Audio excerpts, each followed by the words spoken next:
Gracias.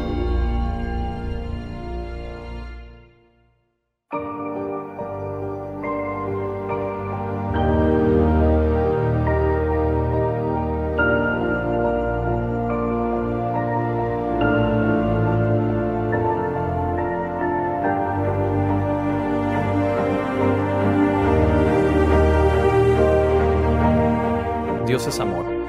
La Escritura no dice que Dios ama, aunque lo hace, ni dice que Dios es amoroso, aunque lo es. Pero este versículo va más allá de las simples manifestaciones externas de amor y dice que Dios es amor. En otras palabras, la frase Dios es amor no define lo que Dios hace, sino que califica lo que Dios es. Dios es amor. Y en un momento veremos por qué estas tres palabras son tan importantes. Primero, quisiera analizar rápidamente algunos conceptos muy engañosos con respecto al amor de Dios que se están infiltrando en los corazones y las mentes de muchos para desviarlos de Dios. Y cómo estas opiniones en nombre del amor y envueltas en la profesión del amor en verdad se ocultan a la vista.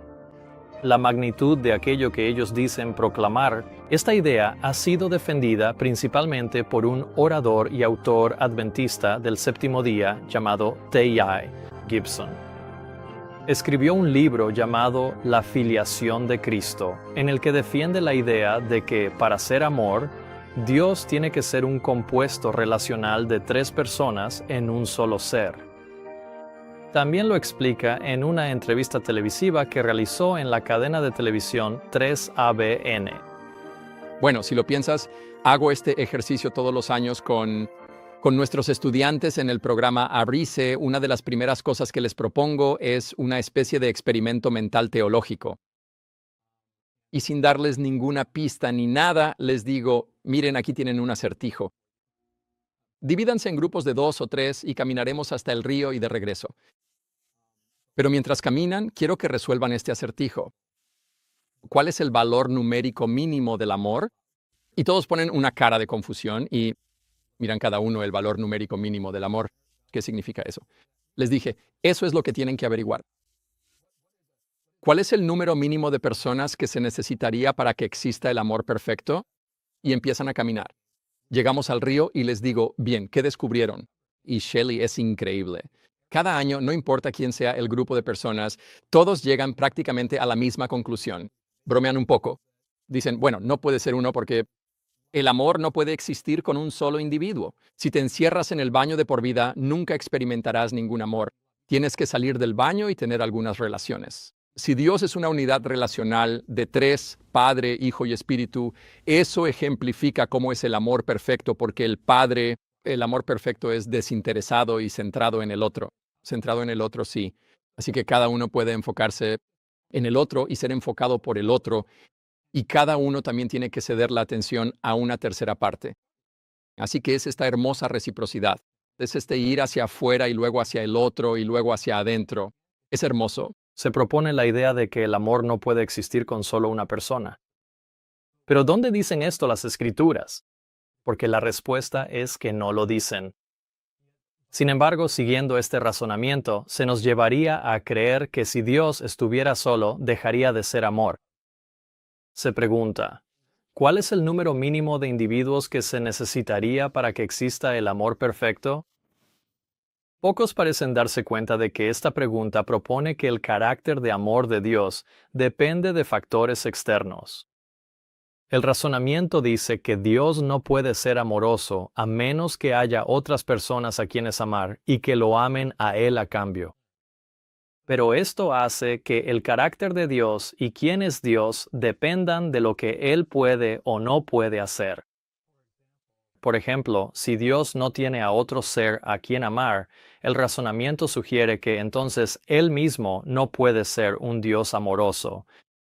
Y este es un gran problema con este libro, que el autor llega a su comprensión de quién es Dios haciendo que Dios sea subordinado a factores externos. Pero suponiendo que el razonamiento de Ty Gibson fuera cierto, bien podríamos llegar a esa conclusión. Cuando Jesús murió en la cruz y solo había 2 personas divinas en el universo, ese Dios, El padre ya no era amor, sino que se convirtió en un tirano egoísta. Afirmaciones como estas y preguntas como las que surgen como resultado se basan todas en la filosofía humana.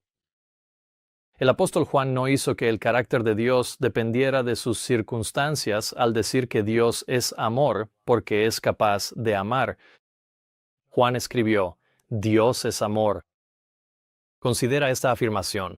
Por medio de falsas enseñanzas, las mentes de los hombres habían sido apartadas de Dios durante mucho tiempo. En los sistemas educativos predominantes, la filosofía humana había reemplazado la revelación divina. Y eso es exactamente lo que estamos viendo aquí. En lugar del estándar de verdad dado por el cielo, los hombres habían aceptado un estándar ideado por ellos mismos. Se apartaron de la luz de la vida para caminar en las chispas del fuego que ellos mismos habían encendido. La filosofía humana siempre alejará de Dios porque, por su propia naturaleza, no se basa en un así dice el Señor. Sin embargo, en el libro La filiación de Cristo, la filosofía humana propuesta en este libro ni siquiera pretende basarse en un así dice el Señor. La revista oficial de noticias y estilo de vida de la División del Pacífico Sur de la Iglesia Adventista del Séptimo Día, llamada The Adventist Record, dijo lo siguiente sobre el libro. La filiación de Cristo es un argumento legible y cautivador que logra avances útiles al alejarse de la mera discusión. Su énfasis en leer la Biblia como un todo más amplio, en lugar de usar textos de prueba, es importante y es algo que debería decirse con más frecuencia. Así que admiten abiertamente que este libro no se basa en textos de prueba de las Escrituras. Pero The Adventist Record llama a este alejamiento de la discusión y de los textos de prueba bíblicos, progreso. Los principios de la palabra de Dios, y no las múltiples conjeturas de la filosofía humana, deben ser nuestra guía. El siguiente paso en la progresión de la filosofía humana es espiritualizar la personalidad de Dios y de Cristo, concluyendo que Dios y Jesús no tienen forma física. Tal perspectiva interpreta las referencias bíblicas a los brazos, manos, cabeza, pies, cabello y ojos de Dios y su Hijo como completamente espirituales, sin ningún significado literal. Esto es lo que se llama espiritualismo, o la visión espiritual, porque espiritualiza la realidad literal de Dios y de Cristo como personas reales y tangibles. En el libro Primeros Escritos leemos esta cita de Elena White acerca de una de sus primeras visiones. Esta fue publicada en 1851. He visto muchas veces al hermoso Jesús, que Él es una persona. Le pregunté si su padre era una persona y tenía una forma como la suya. Dijo Jesús, yo soy la imagen expresa de la persona de mi Padre. He visto muchas veces que la visión espiritual quitaba toda la gloria del cielo, y que, en muchas mentes, el trono de David y la hermosa persona de Jesús han sido consumidos en el fuego del espiritualismo. Entonces, ¿qué era este espiritualismo? Era espiritualizar la realidad de la forma y la personalidad tanto de Dios como de su Hijo, convirtiéndolos en una esencia misteriosa e intangible. Pero aquí está el problema más grande. Si Dios es solo una esencia inmaterial y una idea nebulosa, entonces Dios se vuelve impersonal. Y si es impersonal, entonces se vuelve imposible relacionarse con Él, o por lo tanto entender el significado del sacrificio que hizo. Al dar a su Hijo, en el sitio web católico catholic.com, Catholic Answers tiene un artículo titulado Explicando la Trinidad, en el que afirman, la humanidad está creada a imagen y semejanza de Dios. Por el contexto de Génesis 1, sabemos que esta imagen y semejanza no se refiere al cuerpo del hombre, porque, y aquí está, Dios no tiene cuerpo. De hecho, la naturaleza divina no puede ser corporal ni material, porque no puede haber potencia en Dios, como la hay inherentemente en los cuerpos. Así que esta imagen y semejanza debe referirse a nuestras facultades superiores u operaciones del intelecto y la voluntad. Esta visión de que Dios no tiene cuerpo, los católicos la llaman una verdad fundamental. Sin embargo, este concepto es precisamente la idea que Elena White llamó espiritismo, porque espiritualizaba la realidad de un Dios personal y de un Hijo real como seres relacionables y tangibles, diciendo que quitaba toda la gloria del cielo. ¿Y cuál es la gloria de Dios? Es su carácter de amor. ¿Cómo es que esta visión espiritual de que Dios no tiene cuerpo le roba a Dios su carácter de amor? Lo verás a medida que continuemos. El artículo católico continúa citando a San Agustín en su explicación del Padre, el Hijo y el Espíritu Santo como una Trinidad. Dicen que estos tres son realidades distintas, hablando relacionalmente, así como mi propio ser, conocimiento y voluntad son tres realidades distintas en mí. Sin embargo, tanto en Dios como en el hombre, estas tres realidades relacionalmente distintas subsisten en un solo ser. Así que estos tres, el Padre, el Hijo y el Espíritu Santo, son realidades relacionales distintas entre sí, pero subsisten en un solo ser. ¿Te suena familiar? Dios es una unidad relacional de tres, Padre, Hijo y Espíritu, pero cuando hablamos de un tres extremo, creemos que tres personas divinas equivalen a un solo ser divino. Como puedes ver, la visión espiritual que yace en la raíz de la doctrina de la Trinidad, la misma visión que ha consumido a la hermosa persona de Jesús en el fuego del espiritualismo, ha crecido como un cáncer maligno, extendiendo sus tentáculos venenosos incluso hasta las creencias fundamentales de la Iglesia Adventista del Séptimo Día. Quiero compartir algunas citas con ustedes de algunos adventistas del Séptimo Día clave, pero quiero que vean que estas declaraciones provienen de personas en los niveles más altos de la Iglesia. Quiero que vean que los sentimientos en estas declaraciones no son opiniones de uno o dos individuos, sino que reflejan la enseñanza y comprensión oficial de toda la denominación. Y para probar esto, quiero que entiendan qué es el Instituto de Investigación Bíblica Adventista del Séptimo Día. Ellos afirman en su sitio web: el Instituto de Investigación Bíblica fue establecido por acción del Comité de la Conferencia General en 1975. Las raíces históricas del instituto se remontan al Comité de Literatura de Defensa, establecido en 1943, y al Comité de Estudio e Investigación Bíblica, establecido en 1952. En resumen, dicen sobre el Instituto de Investigación Bíblica que está compuesto por varios teólogos adventistas y personal que trabajan en la sede mundial de la Iglesia Adventista del Séptimo Día. Así que el Instituto de Investigación Bíblica, o BRI por sus siglas en inglés, dice que existe para lo siguiente: para promover el estudio y la práctica de la teología y el estilo de vida adventista, tal como los entiende la Iglesia Mundial. También existen para proporcionar experiencia y recursos teológicos para la administración y los departamentos de la Conferencia General y de la Iglesia Mundial. Es importante que comparta esto porque necesitas entenderlo. El trabajo del BRI es defender y explicar las doctrinas oficiales sostenidas por la denominación adventista del Séptimo Día, la Iglesia Mundial.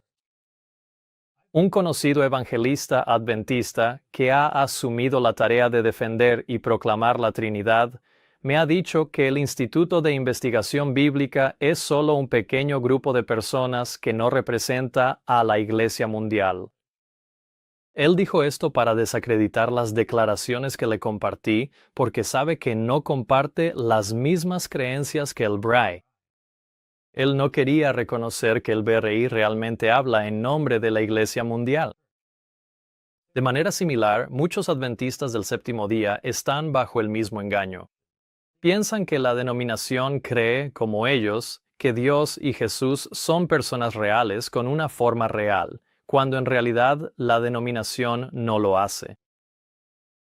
Este libro, el manual de la serie de comentarios de teología adventista del Séptimo Día, fue publicado por The Review and Herald Publishing Association. ¿Y quién más? La Conferencia General de los Adventistas del Séptimo Día. Esa es la sede de la Iglesia Mundial. Bajo el encabezado de editores aparecen muchos líderes, historiadores y eruditos conocidos de la Iglesia, incluyendo los nombres listados, quienes eran los directores del BRI en ese momento. Y luego, el Comité del Instituto de Investigación Bíblica incluía a 66 eruditos, teólogos, historiadores y líderes de la Iglesia adicionales, incluyendo al expresidente de la Conferencia General, Robert S. Fulkenberg, y al actual presidente de la Conferencia General de la denominación, Ted Wilson. Así que, nuevamente, estas personas no son un pequeño grupo que no representa a la Iglesia. De hecho, ellos son la voz oficial de la Iglesia Mundial, y este manual de teología adventista del séptimo día es el documento que explica las posiciones doctrinales oficiales de la denominación. En la siguiente lista de colaboradores que escribieron partes de este manual hay muchos profesores y eruditos adventistas, incluyendo a uno en particular en el que quiero enfocarme, llamado Fernando L. Canale, el profesor de teología y, curiosamente, también de filosofía en la Universidad de Andrews, porque él es quien escribió el capítulo en el manual titulado La Doctrina de Dios. Dicho esto, ahora consideren cuidadosamente las siguientes declaraciones hechas en este documento y comprendan que esta es la enseñanza oficial de la denominación de la Iglesia Adventista del Séptimo Día a nivel mundial. Dice, en referencia a Dios, que en sí mismo Él es real y tiene una forma, pero esa realidad y forma divina superan completamente la realidad y la capacidad de comprensión de las inteligencias creadas más elevadas.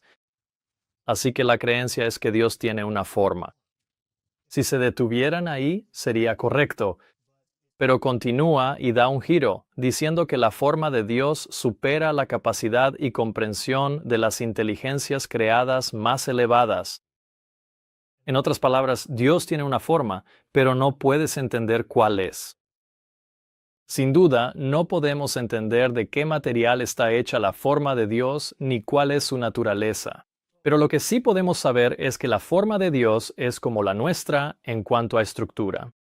Dios tiene cabeza, ojos, boca, orificios nasales, brazos, un cuerpo, piernas y pies, etc. Porque el hombre fue hecho a su imagen, no solo moralmente, sino también físicamente. Porque en el principio el hombre fue creado a semejanza de Dios, no solo en carácter, sino también en forma y rasgos. Si podemos entender nuestra forma, entonces podemos entender que Dios tiene una forma como la nuestra, ya que fuimos creados a la semejanza de Dios, incluso en forma y rasgos. Pero al decir que la forma de Dios sobrepasa la capacidad de comprensión, aleja la mente de esta realidad agradable y cercana de Dios, y en cambio lleva la mente a pensar en Dios como una especie de entidad abstracta, lo mismo que si no tuviera forma en absoluto. Señor. Canale profundiza en su explicación de la forma de Dios hablando de antropomorfismos bíblicos. Ahora bien, el antropomorfismo se define como una interpretación de lo que no es humano o personal en términos de características humanas o personales. En otras palabras, atribuirle a algo características humanas, como hablar de los brazos de una silla o las patas de una mesa. El antropomorfismo atribuye cualidades humanas o personales a algo que no es humano o no es una persona. Ahora, observe cómo Fernando Canale utiliza esto en referencia a Dios. Él dice que en los antropomorfismos bíblicos, Dios revela lo que es y lo que puede hacer en términos de realidades humanas. Por ejemplo, cuando Dios dice que tiene un brazo, no significa que tenga exactamente o de manera unívoca lo que nosotros llamamos un brazo. La expresión significa que la realidad de Dios es capaz de realizar todo lo que puede hacer un brazo humano, y mucho más, infinitamente más. No podemos concebir ni imaginar la estructura real de la realidad de Dios que le permite realizar estos actos. Cuando se dice, la expresión significa Señor. Canale nos está diciendo que las referencias a las partes del cuerpo de Dios son expresiones simbólicas, pero que no deben entenderse literalmente. Muchas referencias al cuerpo de Dios son bastante literales, como cuando Dios le dijo a Moisés, «Y quitaré mi mano y verás mis espaldas, pero mi rostro no se verá». Moisés realmente vio las espaldas de Dios, y Dios realmente tiene un rostro porque Él dice, «No podrás ver mi rostro, porque ningún hombre me verá y vivirá». Y Daniel escribió, «Estuve mirando hasta que fueron puestos los tronos, y el anciano de días se sentó, cuyo vestido era blanco como la nieve, y el cabello de su cabeza como lana pura. Su trono era como llama de fuego, y sus ruedas como fuego ardiente». Así que Dios, el Padre, tiene un vestido blanco, tiene una cabeza, y el cabello en su cabeza, y se sienta en su trono. Estas referencias no son simbólicas, sino literales. Pero si las hacemos simbólicas, entonces espiritualizamos la realidad de Dios como una persona real.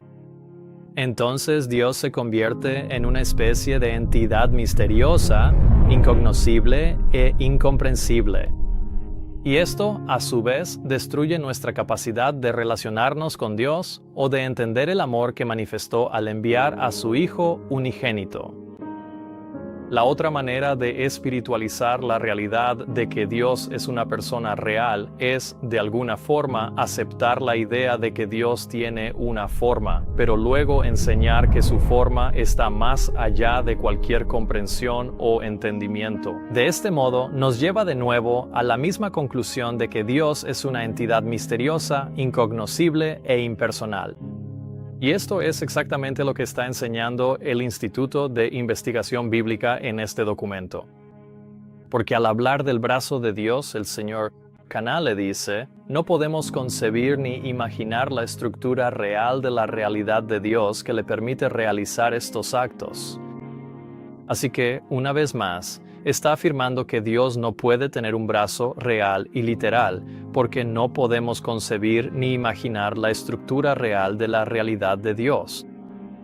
Esto es espiritismo. La Biblia enseña claramente que Dios y Cristo son seres individuales, y como tal, su estructura y forma no están en absoluto fuera de nuestra imaginación o concepción, porque está claramente revelado en la palabra de Dios. La publicación adventista del séptimo día, adventistoday.org, publicó un artículo en 2022 titulado ¿Qué tipo de cuerpos tendremos en el dulce más allá? Y en este artículo concluyen que la epístola afirma específicamente que, como seres resucitados, seremos como Dios el Padre, quien es inmaterial, o, como dicen los teólogos sistemáticos, incorpóreo. La palabra inmaterial significa sin cuerpo ni partes. James White escribió un libro titulado La personalidad de Dios, en el que aborda directamente el error de la inmaterialidad de Dios. En el libro afirmó que el ateo no tiene vida después de la muerte ni existencia consciente más allá de la tumba. El sectario tiene una, pero es inmaterial, como su Dios, y sin cuerpo ni partes. Además de decir que Dios es inmaterial, los adventistas de hoy añadieron la palabra incorpóreo, que se define como no tener cuerpo o forma material. Así que la publicación Adventist Today, al igual que el Instituto de Investigación Bíblica, no cree que Dios tenga un cuerpo o forma real y comprensible. Ahora bien, ¿hay adventistas que sí creen que Dios tiene una forma? Sí los hay. De hecho, diría que la mayoría de ellos cree que Dios tiene una forma, y en esto estarían en lo correcto. Pero no me estoy refiriendo a lo que cree la mayoría de los adventistas. Me estoy refiriendo a la doctrina y enseñanza oficial de la Iglesia Adventista del Séptimo Día Mundial.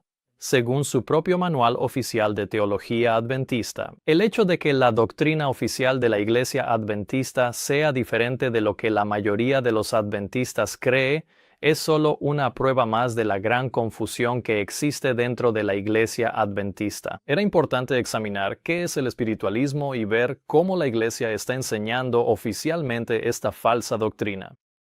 Pero ahora quiero cambiar de enfoque y que veas por qué el espiritualismo es un problema tan grande y cómo el espiritualismo destruye la manifestación del amor de Dios.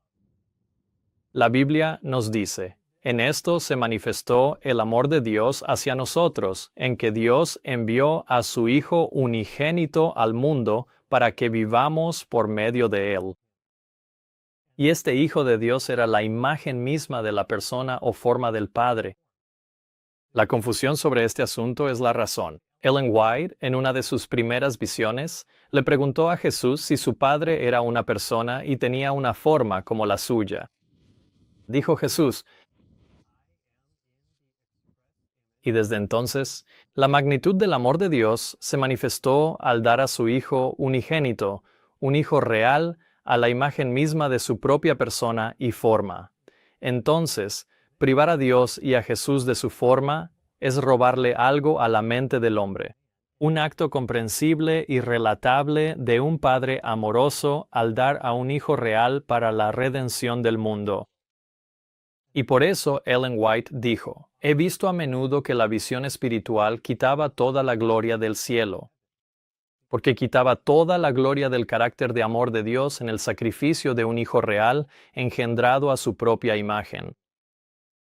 Así que, por un lado, Dios es una persona real con un cuerpo tangible y real como el nuestro, y Jesús fue engendrado a la imagen misma de la persona de su Padre, lo que significa que Jesús, incluso antes de su encarnación, fue traído a la existencia de la sustancia de su Padre, teniendo un cuerpo y una forma reales como su Padre. Esto tiene perfecto sentido y podemos entenderlo y relacionarnos con ello, porque Dios ha dispuesto que la humanidad sea puesta en familias y experimente lo que significa engendrar hijos a su propia imagen y semejanza. Y ha dispuesto que los padres experimenten lo que significa amar tanto a un hijo que, sin dudarlo, preferirían dar su propia vida antes que ver a sus hijos perecer. Todo esto Dios lo ha propuesto para que la humanidad lo experimente. De modo que, al enviar a su propio Hijo a nuestro mundo para perecer en nuestro lugar, podamos comprender, entender y conocer el amor que Dios tiene por nosotros.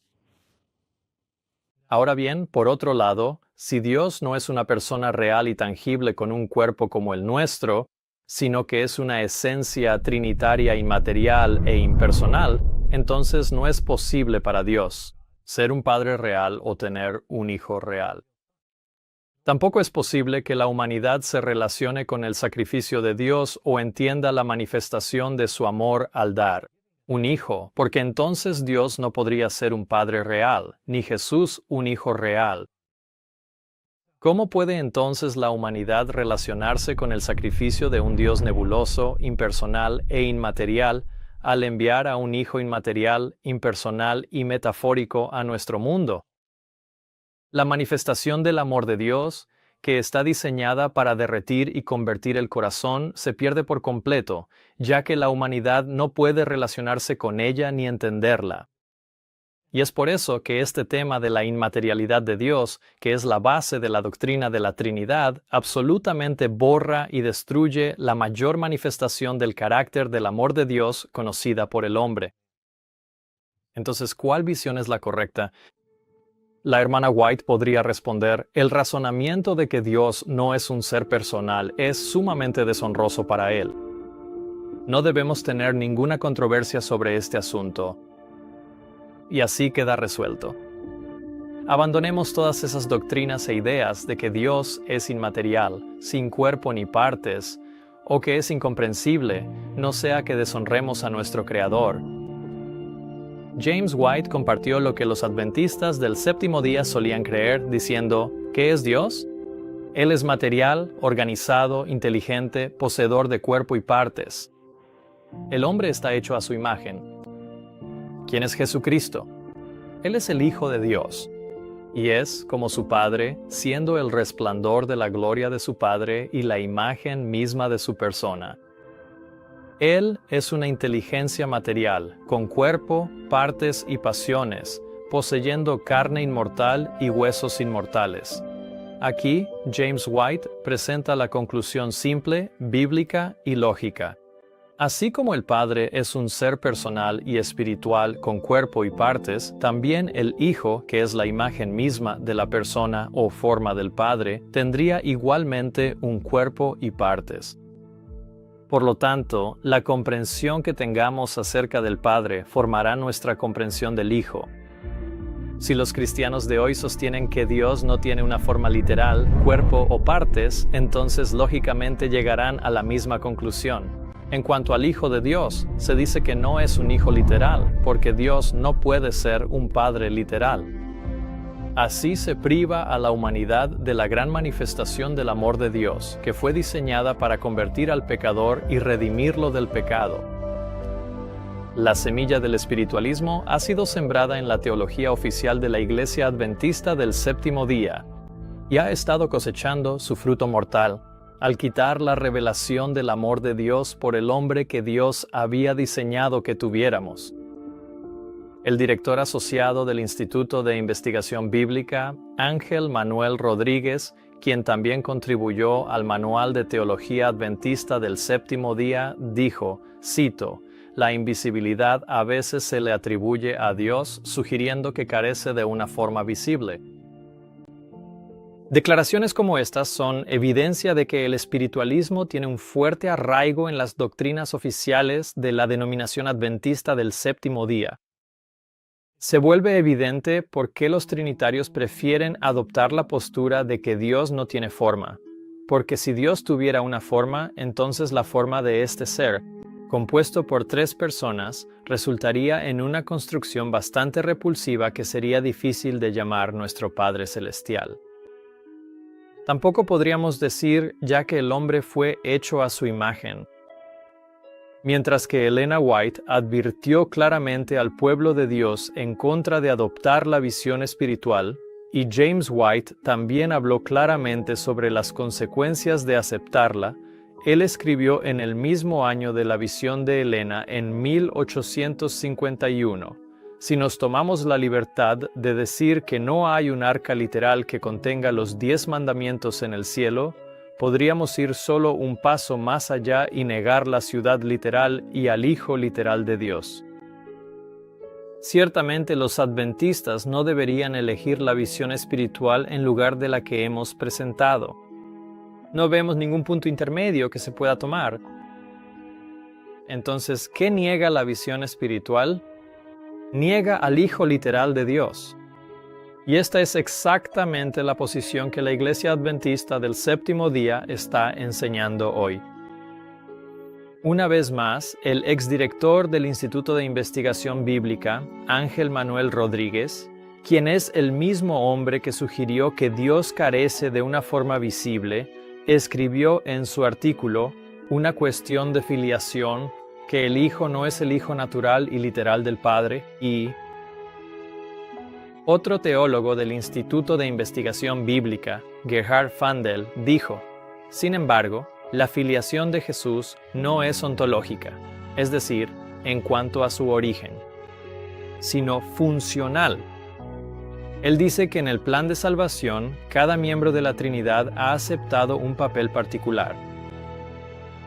Recientemente, el Instituto de Investigación Bíblica publicó un cuadro titulado Los principios fundamentales de la Trinidad, y admiten que una de las creencias fundamentales de la Trinidad es negar que Jesús sea el Hijo literal de Dios. Porque en su cartel, bajo el título Hijo de Dios, escriben que la palabra hijo es una metáfora, no denota descendencia biológica. Así que ahí lo tienen directamente de las propias publicaciones de la Iglesia por sus principales teólogos. Que la doctrina de la Trinidad, que se convirtió en la creencia fundamental número 2 de la Iglesia en 1980, niega de manera firme e inequívoca la filiación literal de Jesucristo, exactamente como tanto James como Ellen White escribieron que sucedería. El profeta Judas, con su profunda sabiduría y su visión premonitoria, advirtió a la humanidad sobre los peligros inminentes y las consecuencias de sus acciones. Y, ante tales revelaciones, ¿cómo podrían negar la verdad que se les presentaba con tanta claridad y urgencia?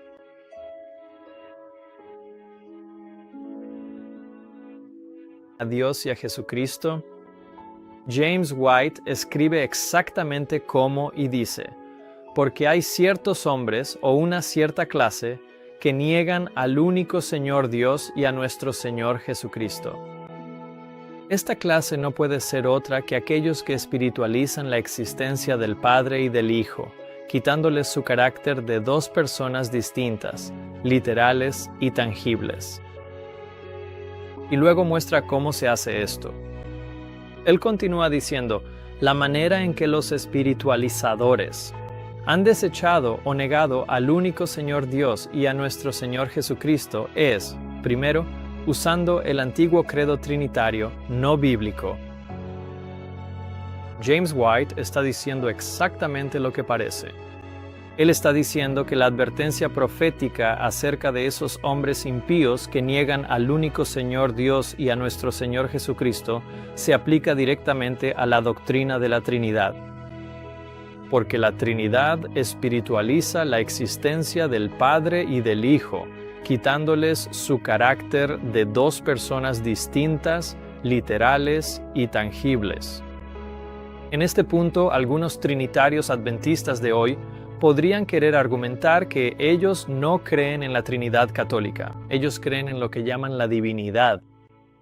Pero no importa cómo llamen a su Dios tres en uno. Porque ya sea que crean que Dios es un solo ser compuesto por tres personas divinas como los católicos, o que sean politeístas y elijan creer en una divinidad que incluye tres seres divinos, no importa. Porque ambas doctrinas trinitarias niegan de manera igual y explícita que Jesús sea el Hijo literal de Dios, y por lo tanto destruyen por igual la manifestación del amor de Dios al enviar a su verdadero unigénito Hijo. Al negar la filiación de Cristo, todas las versiones de los credos trinitarios niegan igualmente la paternidad de Dios, y adoran en su lugar a un Dios de su propia creación, lo cual la Biblia define como idolatría. Ellen White también comprendió las advertencias de Pedro, hablando de aquellos que introducirán encubiertamente herejías destructoras, incluso negando al Señor que los rescató, y muchos seguirán sus caminos perniciosos. Para Ellen White, ella escribe: aquí el apóstol ha señalado una de las características distintivas de los maestros espiritualistas. Se niegan a reconocer a Cristo como el Hijo de Dios. A quienes están en las iglesias adventistas del séptimo día, les hago este desafío. Por la salvación de sus propias almas, no se conformen con ninguna iglesia, organización o congregación que se niegue a reconocer a Cristo como el Hijo literal de Dios. La hermana White aplicó 2 de Pedro 2:1 acerca de negar al Señor que los rescató directamente a los maestros espiritualistas que se negaban a reconocer a Cristo como el Hijo de Dios. Es importante entender esto. Ella llamó a esto una herejía condenable. Y esto haría que el principio central de la doctrina de la Trinidad, consagrado en el credo adventista del séptimo día de las creencias fundamentales, sea una herejía condenable. Pero la hermana White no se detuvo allí.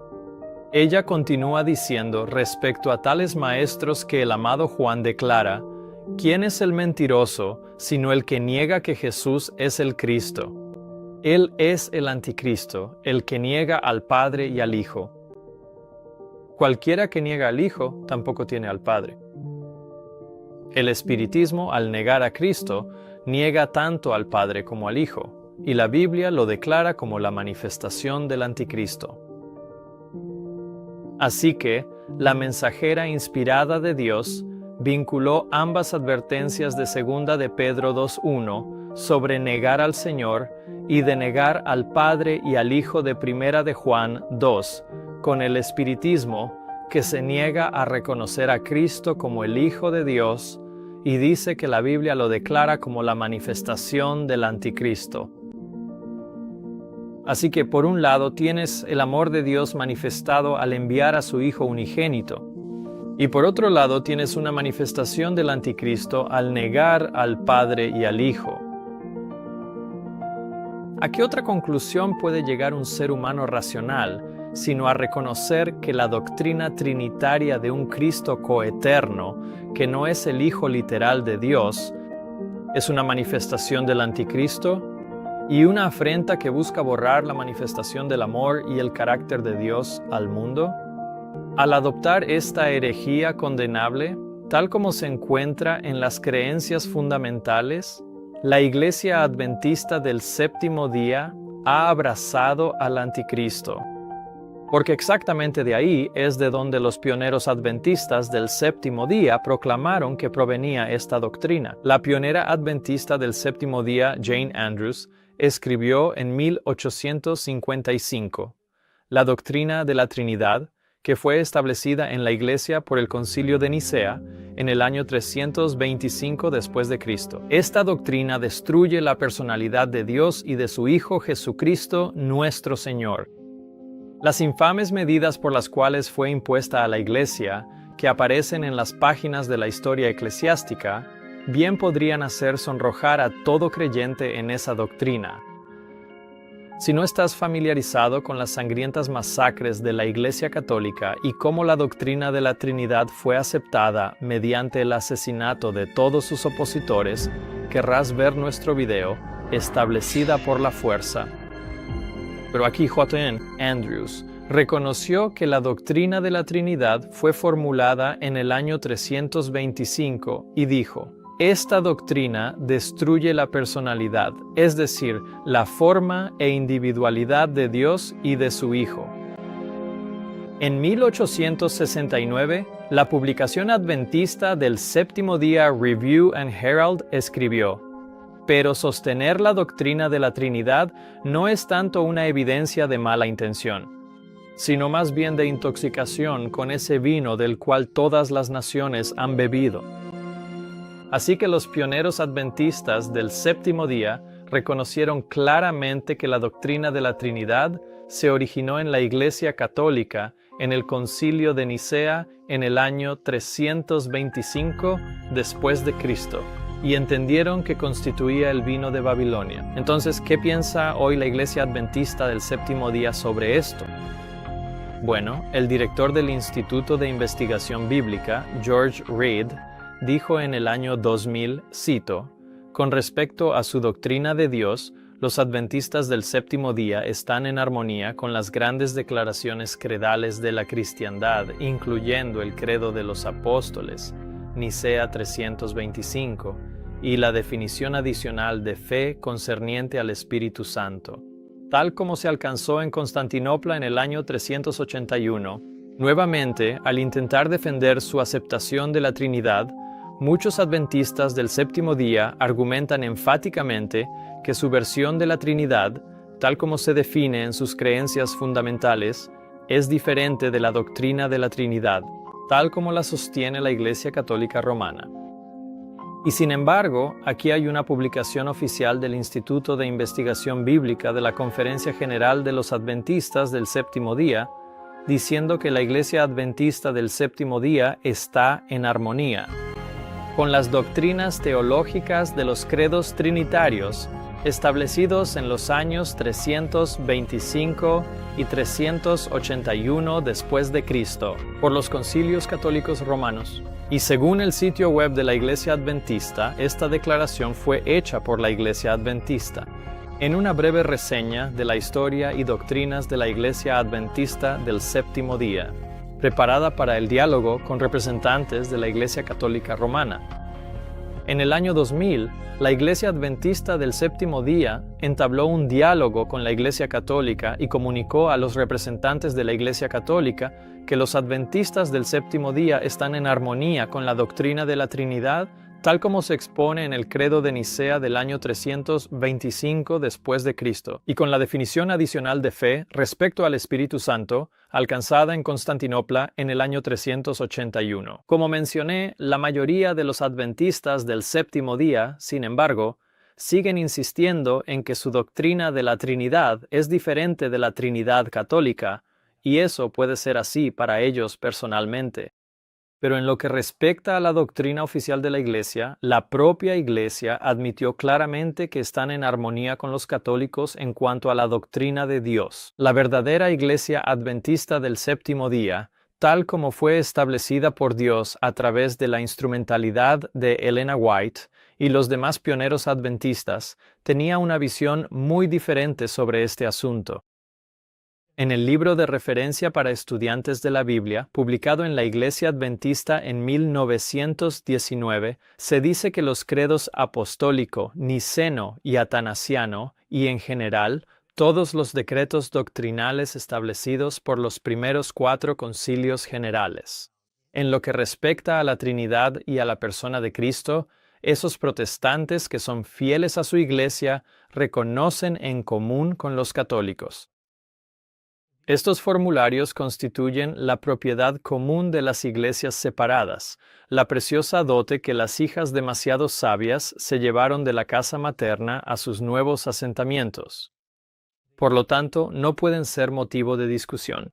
Aquí, donde solo debemos hablar de las disputas que ocasionaron la separación, pero no de esos lazos de unión restantes a los que los separados aún se aferran.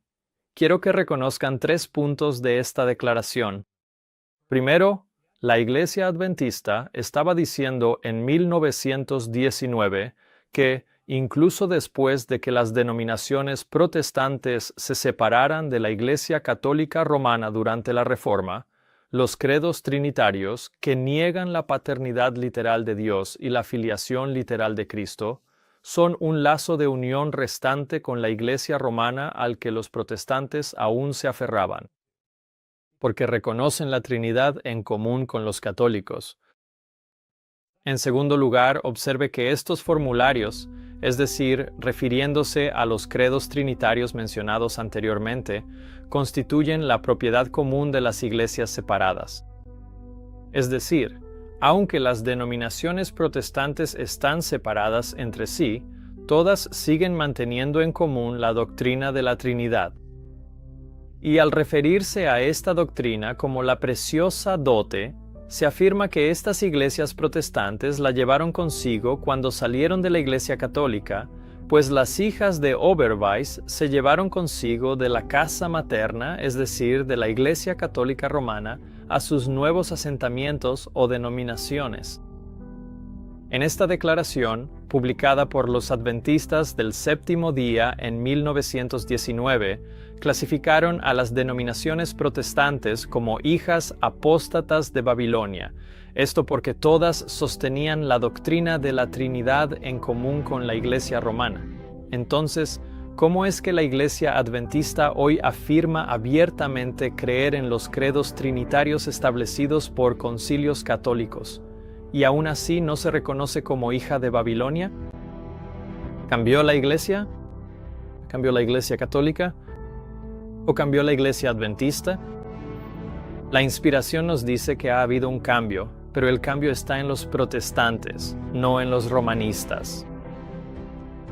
El tercer punto que quiero que vean en esta declaración está en esta frase, que con respecto a la Trinidad, esos protestantes que son fieles a su iglesia lo reconocen en común con los católicos. Y piensen en lo que esto está diciendo. Para que los protestantes sean fieles a sus iglesias protestantes, tienen que reconocer la doctrina de la Trinidad en común con los católicos. ¿Y acaso esto no sigue siendo así hoy en día? Para ser miembro del Consejo Mundial de Iglesias, una denominación tiene que aceptar la doctrina de la Trinidad. La aceptación de la doctrina de la Trinidad se ha convertido en el ídolo ante el cual todas las denominaciones deben inclinarse para ser consideradas una fe cristiana válida. Y desde 1980, cuando los adventistas votaron la doctrina de la Trinidad como una creencia fundamental, esto también se hizo realidad en la Iglesia Adventista del Séptimo Día. Y aún hoy, para ser considerado un adventista del Séptimo Día fiel, uno debe aceptar, profesar y reconocer la Trinidad en común con los católicos. Quienes han aceptado que Jesús realmente es el Hijo de Dios y han rechazado la Trinidad pueden decírtelo. No pasó mucho tiempo antes de que fueran rechazados, reprendidos o finalmente expulsados de la iglesia. Y ahora, para ayudarte a entender por qué la filiación literal de Jesucristo es un asunto tan importante y cómo esto se relaciona con nuestra comprensión del amor de Dios y su carácter, quiero cambiar de rumbo ahora y enfocarme en el amor de Dios y cómo Dios eligió revelar su amor, el objetivo que esta revelación de amor pretendía lograr, y cómo esta doctrina del anticristo ha privado a la humanidad de la revelación completa del amor del Padre al rebajar el honor exaltado de la filiación literal de Cristo a una simple metáfora o un papel interpretado. Leemos en Juan 3:16, porque de tal manera amó Dios al mundo que dio a su Hijo unigénito, para que todo aquel que en él cree no se pierda, mas tenga vida eterna. La Biblia declara que Dios dio a su Hijo unigénito. Para entender lo que esto significa, veamos la palabra unigénito. Pero en lugar de acudir a eruditos y teólogos o a diccionarios de griego y hebreo para obtener definiciones humanas, vamos a mirar la palabra de Dios y la manera en que se usa la palabra en la Biblia. Para entender lo que Dios quiere decir cuando usa la palabra unigénito, en Eclesiastés capítulo 5, la palabra de Dios dice: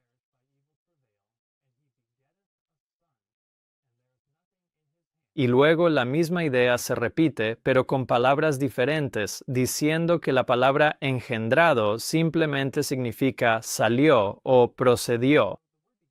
Y esto no es mi opinión. Esto es la palabra de Dios definiendo la palabra de Dios. En Números 11:12, Dios dice: ¿acaso concebí yo a todo este pueblo? ¿Los he engendrado yo? Para que me digas, llévalos en tu seno como lleva el que cría al niño de pecho hasta la tierra que juraste a sus padres. Una vez más, la misma idea se repite 2 veces, pero con palabras diferentes. Dios pregunta, ¿acaso concebí yo a todo este pueblo? Y repitiendo la pregunta, dice, ¿los he engendrado yo? Así que la palabra engendrado es utilizada por Dios como sinónimo de concebido en el contexto de un niño recién nacido. En Génesis leemos, y las ovejas concibieron delante de las varas, y dieron a luz ganado listado, moteado y manchado. Así que concebido es usado por Dios aquí para significar lo mismo que dio a luz. Así que veamos lo que tenemos hasta ahora. En Eclesiastés, engendró fue usado por Dios para significar salió, y vimos en Números que concibió fue usado nuevamente por Dios para significar engendrado, y en Génesis, que concibió fue usado por Dios para significar dio a luz. Así que si la palabra engendrado significa salió y concebido significa engendrado o dio a luz, entonces todas tienen el mismo significado. Significan lo mismo, porque Dios usa los términos de manera intercambiable e incluso en los mismos versículos. Entonces, ¿qué significa la palabra engendrado? Significa exactamente lo que la palabra de Dios dice que significa. Significa salió o fue dado a luz. La razón por la que insisto en este punto no es porque sea difícil de entender, sino porque todo el mundo cristiano ha redefinido la palabra para que signifique algo completamente diferente a como la define la Biblia. Los eruditos dicen que significa único, o algunos incluso llegan a decir que significa creado.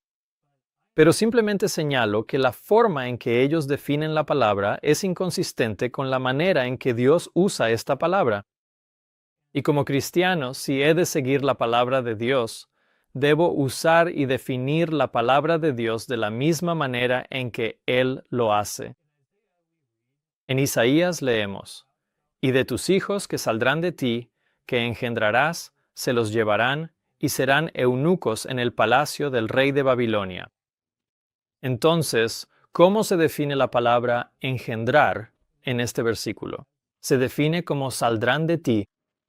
Así que la palabra de Dios define la palabra engendrado y sus derivados como traído al mundo, dar a luz, salir de, proceder de y concebido.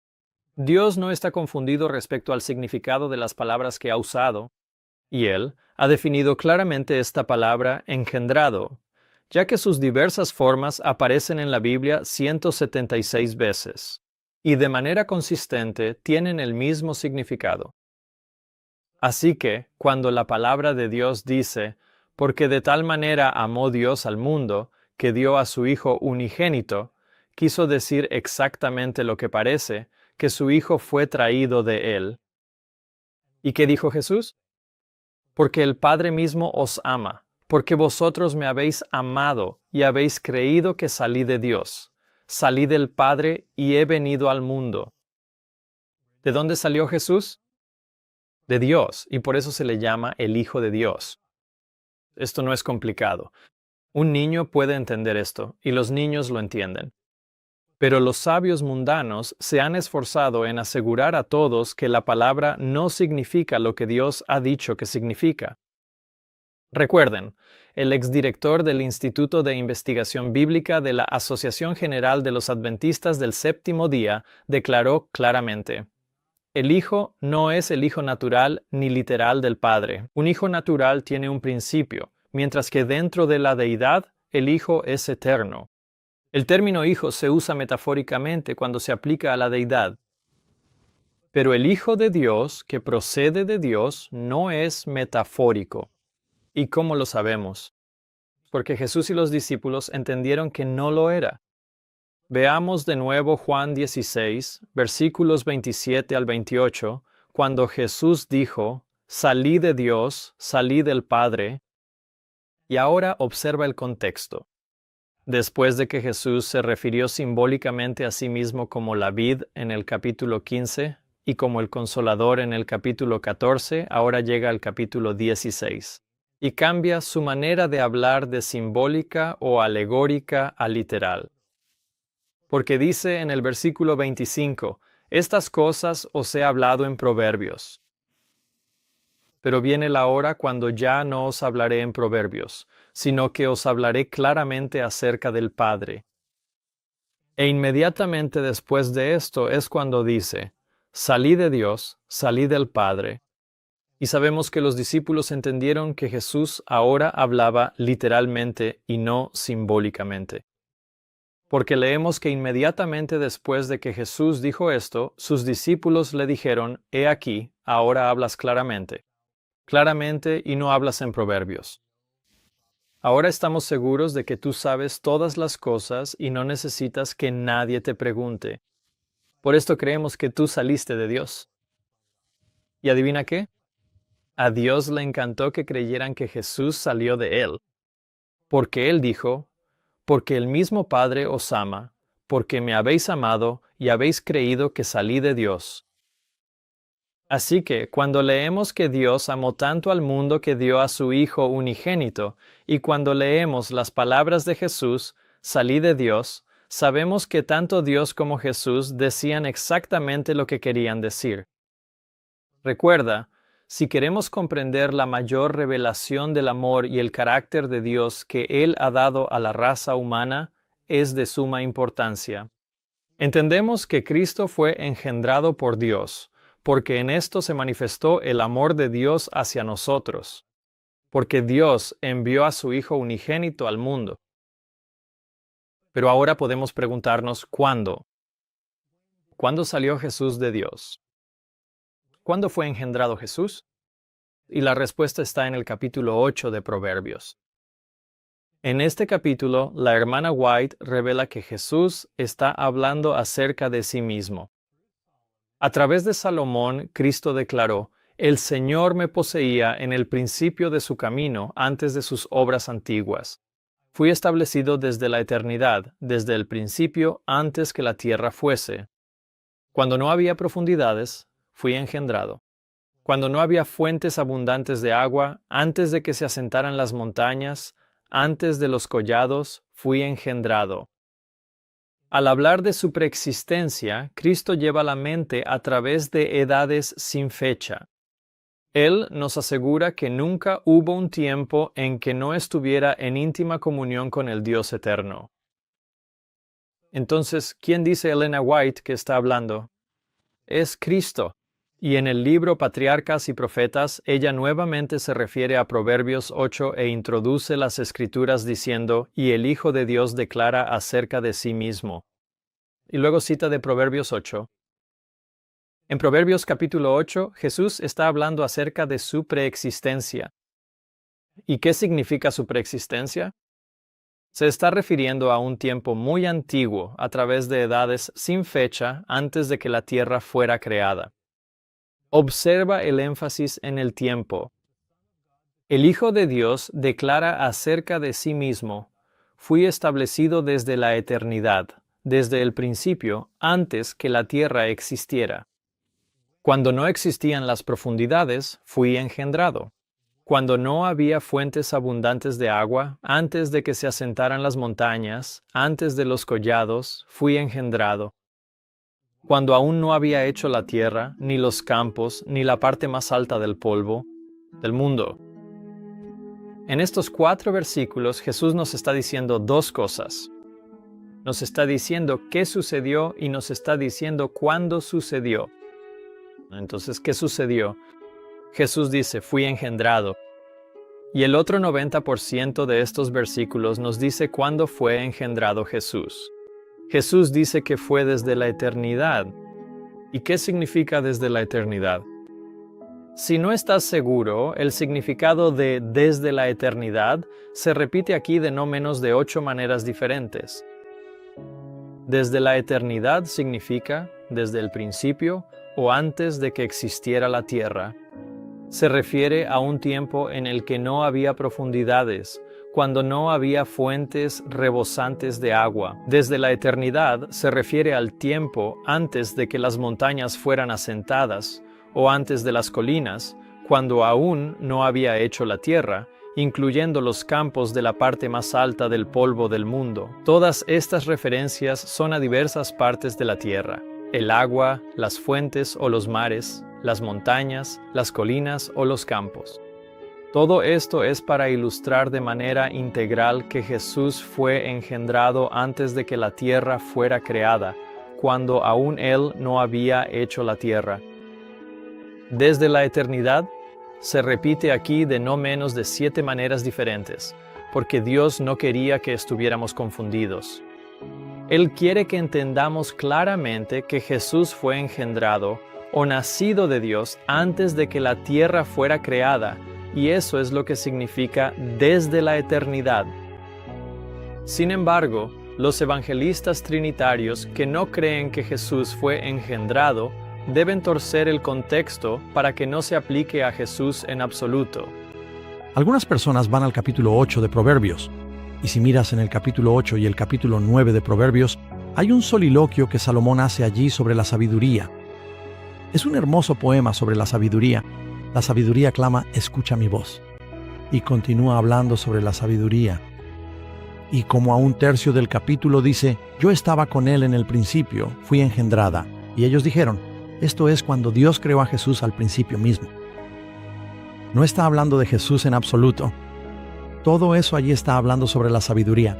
Y luego vas al capítulo 9, y de nuevo es hablando sobre la sabiduría y está usando poesía allí. No está hablando de Jesús en absoluto.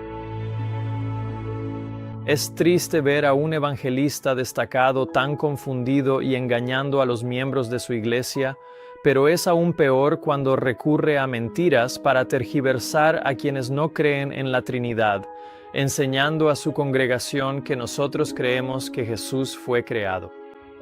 Esto no es cierto. No creemos que Jesús fue creado. Él fue engendrado. Tal como lo declaran las Escrituras, así fue. La verdad puede soportar la investigación. La verdad no necesita recurrir a tergiversaciones o mentiras para sostenerse, pero la falsedad siempre será el medio para promover la doctrina falsa. La Biblia del rey Jacobo utiliza brought forth, engendrado, para el nacimiento de Cristo, pero la Biblia de Ginebra de 1599, traducida por eruditos protestantes, usa otra palabra. Dice así: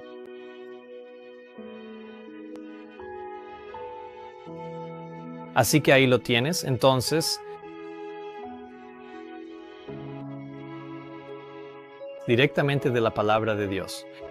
El Hijo de Dios declaró acerca de sí mismo: antes de que la tierra fuera creada, fui engendrado. ¿Y de quién fue engendrado o traído al mundo Jesús? Jesús nos dice con sus propias palabras: salí de Dios, salí del Padre. Y Jesús no está hablando simbólicamente, porque leemos que sus discípulos le dijeron: he aquí, ahora hablas claramente y no usas ninguna parábola. El Padre Eterno, el Inmutable, dio a su Hijo unigénito, lo arrancó de su propio seno, a Él, quien fue hecho a la imagen misma de su persona, y lo envió a la tierra para revelar cuán grande era su amor por la humanidad. ¿Cómo fue engendrado Cristo? Leemos que fue arrancado del seno del Padre. ¿Tiene esa palabra arrancado un significado literal o metafórico? Considera también esta declaración. Después de citar Juan 3:16, Elena White añade: aunque el pecado había producido un abismo entre el hombre y su Dios, la benevolencia divina proveyó un plan para salvar ese abismo. ¿Y qué material usó? Una parte de sí mismo. Dios usó un material para salvar la brecha entre Dios y el hombre. Y ese material era una parte de sí mismo. La parte de sí mismo que fue engendrada o sacada de Él fue su Hijo unigénito. No creado, sino engendrado. Y hay absolutamente una diferencia. Se ha hecho una ofrenda completa. Porque de tal manera amó Dios al mundo que dio a su Hijo unigénito. No un hijo por creación, como lo fueron los ángeles, ni un hijo por adopción como el pecador perdonado, sino un hijo engendrado a la expresa imagen de la persona del Padre. Y en todo el resplandor de su majestad y gloria, uno igual a Dios en autoridad, dignidad y perfección divina. Podemos ver entonces que incluso el profeta declaró claramente que Jesús fue engendrado y que engendrado no significa creado. Y tengo amigos antitrinitarios, y hay gente buena entre ellos. No quiero ser descortés, pero ellos dicen: bueno, no, Él no fue creado, fue engendrado. Que dije: puedes jugar con las palabras todo lo que quieras. Si Él no existía y luego el Padre lo trae a la existencia, es una creación. Cuidado con los hombres que, bajo pretensiones de piedad, proclaman que si Jesús tuvo un principio, fue creado. Esta falsedad es contraria a las palabras de Jesús, a la confesión de los discípulos y a los escritos inspirados de LNG Blanco. Recuerde que es una doctrina falsa que requiere de la falsedad para sostenerse. Y fue a través de la falsedad, las mentiras y el engaño sobre el asunto de la filiación de Cristo que condujo a la rebelión en el cielo. Y aquellos que hoy insisten en que Jesús no es el unigénito Hijo de Dios, no hacen más que seguir los pasos del enemigo de Cristo. Bueno, Lucifer, él estaba luchando. Él tenía gloria en los atrios celestiales, pero estaba luchando por el lugar de Cristo junto a Dios. Después él quería ser Dios, pero no pudo lograrlo. Cristo era el unigénito Hijo de Dios, y Lucifer, ese ángel glorioso, se levantó.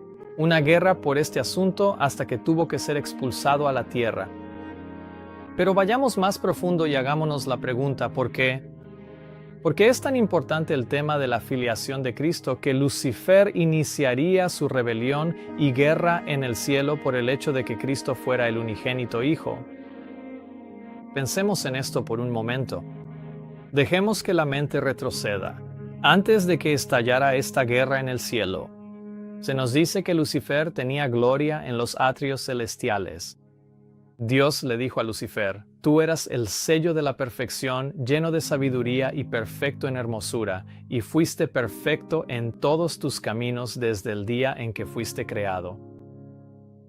Pero con toda esta belleza con la que Lucifer fue dotado, no le era suficiente. No era suficiente porque había algo más que él deseaba pero no tenía. Dios describe la hermosura de Lucifer diciendo que toda piedra preciosa era tu vestidura. el sardio, el topacio y el diamante, el berilo, el ónice y el jaspe, el zafiro, la esmeralda, el carbunclo y el oro. La obra de tus tamboriles y de tus flautas fue preparada para ti en el día en que fuiste creado. Lucifer era el ser más hermoso que Dios había creado. Entonces, ¿qué era eso que Lucifer deseaba y no tenía? Lo que él quería, pero no tenía, era la posición y el honor de un hijo. Y por eso él luchaba por el lugar de Cristo junto a Dios. Cristo ocupaba el lugar de un hijo porque fue engendrado por Dios. Y porque Cristo fue engendrado por Dios, tenía la naturaleza de Dios. Él era divino. Pero Lucifer no era divino. Él no tenía la naturaleza de la deidad porque era un ser creado. Como Dios había dicho, tú fuiste creado. Y por eso se nos dice que él no pudo obtener eso. No pudo obtener la posición de hijo, porque ninguna cantidad de piedras preciosas, gemas, oro o belleza podía darle a Lucifer la posición de hijo de Dios. Lucifer sentía envidia de que Jesús fuera divino y él no. Y por eso Lucifer inició una guerra por el asunto de que Cristo fuera el unigénito Hijo de Dios. Porque Cristo era divino, porque fue engendrado y salió de Dios. La filiación de Jesús, por lo tanto, es la razón de la divinidad de Jesús. Y por eso, cuando Marta dijo, «Creo que tú eres el Cristo, el Hijo de Dios», Elena White dijo que ella confesó su fe en su divinidad. Y por eso Satanás odia que Jesús sea el unigénito Hijo, porque eso testifica de su divinidad, ya que Él es el Hijo de Dios. Probablemente hay pocas cosas en el mundo que puedan molestar más a Lucifer que esa frase Hijo unigénito, porque representa una reprensión al fundamento de su guerra contra Dios.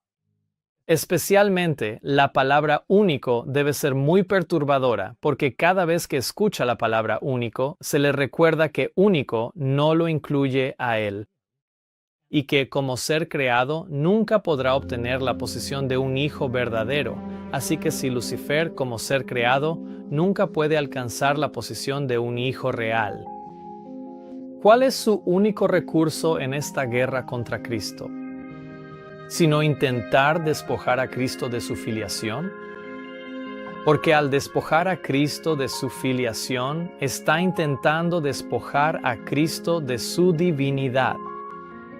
Y si Cristo es despojado de su filiación con el Padre y por lo tanto de su divinidad, entonces Lucifer puede presentar a Cristo ante el mundo como un igual a él mismo. Porque si Jesús no es un hijo real engendrado por Dios y la imagen misma del Padre, entonces la guerra de Lucifer contra Cristo tendría mérito. Porque eso probaría que Dios hace acepción de personas y que ha elegido egoístamente exaltar a Jesús y retener injustamente a Lucifer. Cuando Lucifer tendría el mismo derecho y reclamo al lugar de Cristo junto a Dios que el propio Cristo. ¿Ves lo que está haciendo Lucifer aquí? Él está presentando a Cristo como un igual a sí mismo. Y luego argumenta que Dios es egoísta e injusto, exaltando a Cristo y reteniéndolo a Él. Pero el problema con el argumento de Lucifer es que no es cierto. Su premisa de que Jesús no es realmente el Hijo de Dios es falsa. Lucifer odia la filiación literal de Cristo porque prueba la divinidad de Cristo y al mismo tiempo excluye permanentemente a Lucifer de ser divino o igual a Dios o a Cristo. ¿Porque él era un ser creado? Disputar la supremacía del Hijo de Dios y así poner en tela de juicio la sabiduría y el amor del Creador se había convertido en el propósito de este príncipe de los ángeles. A este objetivo, es decir, disputar la supremacía del Hijo de Dios, estaba a punto de dedicar las energías de esa mente maestra que, después de Cristo, era la primera entre las huestes de Dios. Pero aquel que deseaba que la voluntad de todas sus criaturas fuera libre, no dejó a nadie desprotegido ante la desconcertante sofistería con la que la rebelión intentaría justificarse. Antes de que comenzara el gran conflicto, todos debían recibir una presentación clara de la voluntad de aquel cuya sabiduría y bondad eran la fuente de toda su alegría. Lucifer estaba a punto de iniciar su campaña contra Dios mediante desconcertante sofistería y mentiras, en un intento de justificar su guerra.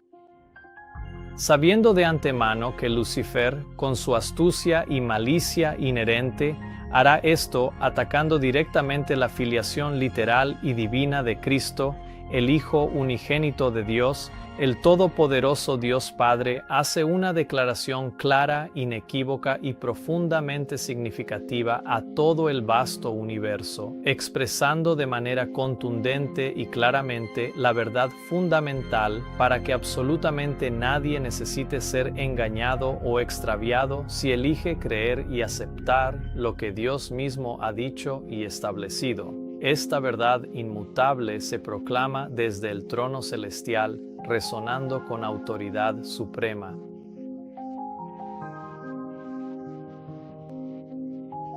Se reunieron los santos ángeles, una multitud inmensa e innumerable, 10,000 veces 10,000 y millares de millares, los ángeles más exaltados. Como ministros y súbditos, se regocijaban en la luz que caía sobre ellos desde la presencia de la deidad. Ante los habitantes reunidos del cielo, el Rey declaró que nadie, excepto Cristo, el unigénito de Dios, podía entrar plenamente en sus propósitos, y a él se le encomendó ejecutar los poderosos designios de su voluntad. El Hijo de Dios había cumplido la voluntad del Padre en la creación de todas las huestes celestiales, y a él, así como a Dios, se les debía homenaje y lealtad. Es muy importante comprender el propósito de que Dios hiciera una declaración pública tan profunda ante todo el universo. El propósito se expresa claramente en que es para establecer la verdadera posición de su Hijo y mostrar la relación que Él mantenía con todos, seres creados. ¿Y cuál es esa relación? Ante la presencia de todas las huestes celestiales, Dios declaró a Cristo como el unigénito de Dios, y que la relación que Él mantenía con todos los seres creados era que Él era su creador y ellos su creación, porque el Hijo de Dios había cumplido la voluntad del Padre en la creación de todas las huestes celestiales. La razón por la que Dios dejó esto claro es porque sabía que Lucifer lo acusaría de ser un mentiroso al declarar que Jesús era su Hijo unigénito. Dios también sabía que Lucifer intentaría persuadir a todos los ángeles de que Jesús en realidad no es un hijo en absoluto. Y los ángeles que cayeron trabajaron con Satanás para lograr este propósito. Por este motivo, los ángeles tratarían de ocultar el hecho de que Cristo era el Hijo unigénito de Dios y llegaron a considerar que no debían consultar a Cristo. Aquí vemos claramente cómo Satanás y sus ángeles buscarían justificar su guerra contra Dios. Por este hecho o esta verdad, los ángeles, es decir, los ángeles caídos, tratarían de oscurecer, ocultar o esconder.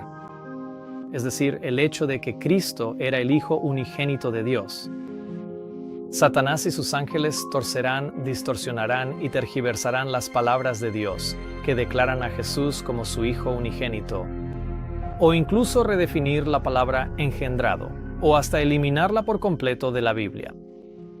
Cualquier cosa, menos permitir que el lector comprenda o vea el amor de Dios manifestado en la entrega de su Hijo unigénito. Por eso Dios estableció la verdadera posición de su Hijo al declarar que Cristo es el unigénito de Dios. Ahora, ¿sabes por qué este tema es tan importante para Lucifer? Es porque el hecho de que Cristo era el Hijo unigénito de Dios elimina toda la fuerza del argumento de Lucifer contra Dios en el gran conflicto y revela que Lucifer es, en verdad, el padre de la mentira. Y hoy, en el siglo XXI, Satanás y sus ángeles han convencido a todo el mundo cristiano profeso de que Jesús no es literalmente el Hijo unigénito de Dios, engañándolos así para que se unan a Satanás y sus ángeles en su guerra contra Dios y su palabra. Mientras Satanás acusa a Dios de ser un mentiroso al declarar que Jesús es su Hijo unigénito, la palabra de Dios declara lo contrario, diciendo: ¿Quién es un mentiroso sino aquel que niega que Jesús es el Cristo? Él es el anticristo, el que niega al Padre y al Hijo. La guerra de Lucifer contra la filiación de Cristo no se limita a que él codicie la posición del Hijo de Dios. Hay otra razón por la que Lucifer odia absolutamente que el pueblo de Dios entienda que Jesús es el Hijo literal, unigénito de Dios. Y tiene todo que ver con el amor de Dios. Porque al enviar a su Hijo unigénito, Dios hizo el mayor sacrificio que podía hacer. Y porque fue el mayor sacrificio que Dios podía hacer, también fue la mayor demostración de amor que Dios podía dar. Y esta demostración del amor de Dios, la parte más importante de este mensaje, es lo que exploraremos en la segunda parte de En esto se manifestó el amor de Dios.